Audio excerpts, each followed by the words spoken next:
Rain Helios.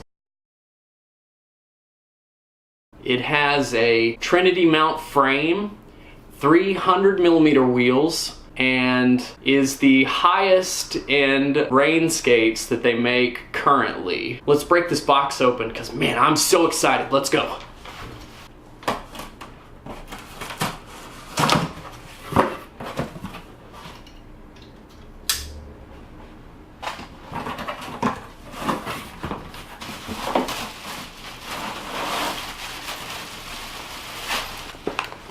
As usual, with any pair of inline skates that I buy from Inline Warehouse, I order this bag with it, and it's $7 to get this little bag. It is so worth it just to have an extra bag to carry a new pair of skates around in. Now these skates are made by Powerslide, which normally come in a blue and white box, but the Rain skates have a different scheme here.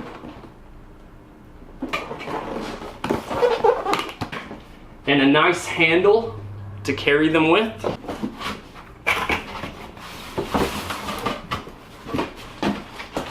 So they come with the wheels and bearings disassembled.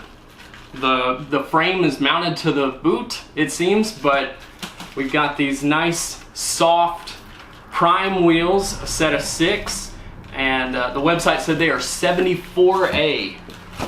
So they should be super sticky. Wicked ABEC 9 bearings.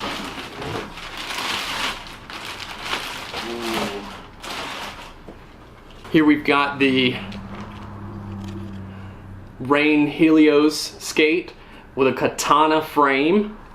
This is supposed to be a rockerable frame, so you should be able to rocker the wheels. It has a Trinity mount, so you have 2 here and 1 here in the middle.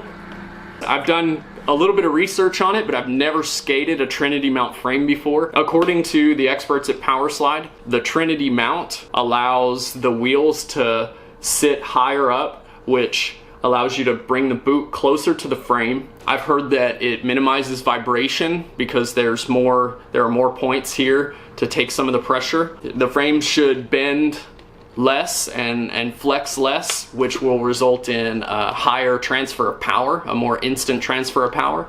I don't want to skate with these wheels outside because they're so soft. I really want to save these wheels to do something inside with.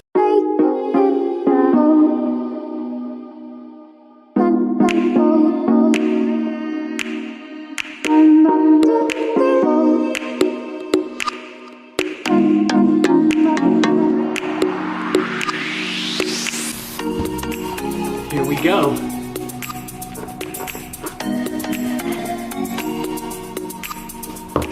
This shot isn't really as glamorous as it seems.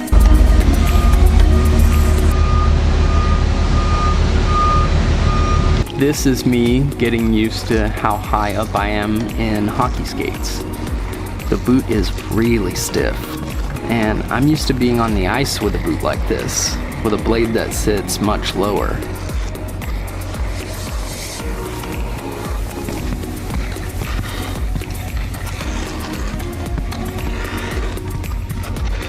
This is what I like to call the opening phase, where I just try to get the feel of a skate by testing my lateral agility. Oddly enough, my brain is having trouble separating my muscle memory from the ice because I'm in a hockey skate. So at this point, I sort of feel like I'm tripping over my blade. Slalom doesn't have a great feel to it yet. The boot is so stiff. They're unbelievably responsive, and as such, they can feel a bit unforgiving.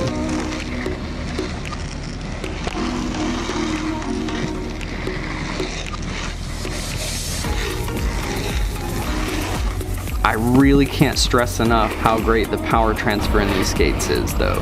They feel much more stable than anything I've ever skated in, and surprisingly, they're really comfortable, even though they aren't broken in yet. They respond extremely well at hockey drills, and can handle a bit of dancey freestyle movement after some practice, of course. but my socks started to ball up at this point, and because the boots are so stiff, I actually have to completely unlace them in order to get my feet in and out of them. And to top it off, I think that I have a broken bearing already.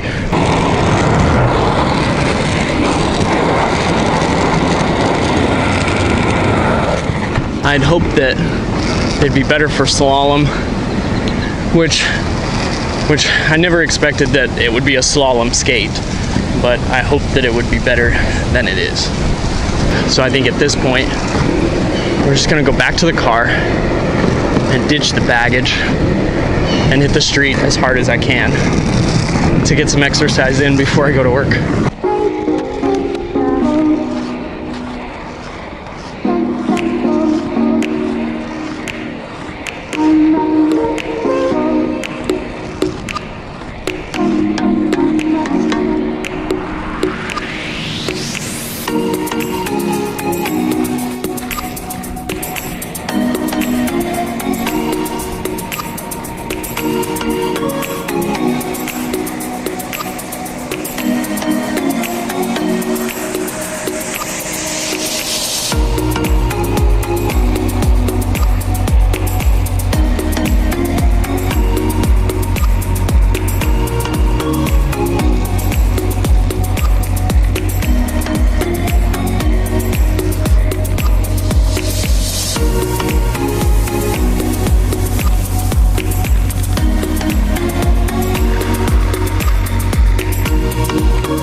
So I suppose the question now is, do you recommend these skates? My answer is absolutely yes. I definitely recommend these skates. In fact, these are probably my favorite pair of inline skates that I've ever owned. I know, I just got them and I don't really know that much about them yet. However, they just feel fantastic. I like a pair of skates the most when they feel good, when everything I do makes sense in them. And of course, the best advice that I could give to any skater is when you want agility and control and speed, you want your skate to act as a tennis shoe. You want everything to be fast and responsive, and you really need a boot that is stiff for this endeavor. This boot is made out of carbon fiber and it has Kevlar woven into it so that it will maintain its integrity. I'm not an expert in skate making, so I can't tell you whether or not this boot is going to hold up over a long period of time because I've only had it for a few days and I've only skated in it for maybe 4 hours at this point. But I can tell you that I wouldn't trade the skate for another one. I can say for sure that the skates that I buy in the future are probably going to have Trinity mounts on them. I have a couple of skates in mind that I've really wanted for a long time, and I'm considering looking at other options in order to get a Trinity mount for things like inline freestyle slalom. Even if you don't buy this skate, my goal is not to sell you a skate specifically, but to help you better understand what skates are good for which uses and why this skate is good for hockey agility, power skating, and why it will be good for you if you like to do street skating and spend a lot of time running up and down stairs and things like that. Cornering and tight turns. The demand that these frames can handle is really impressive. I've never skated a skate that is so responsive. So that's it for my review. I hope that you enjoyed it and that it helped you. Make sure to like this video if you thought that it was cool. If you didn't like it, please tell me why so that I can make my videos better. Make sure to hit the subscribe button too. Thanks for coming, and I'll see you next time.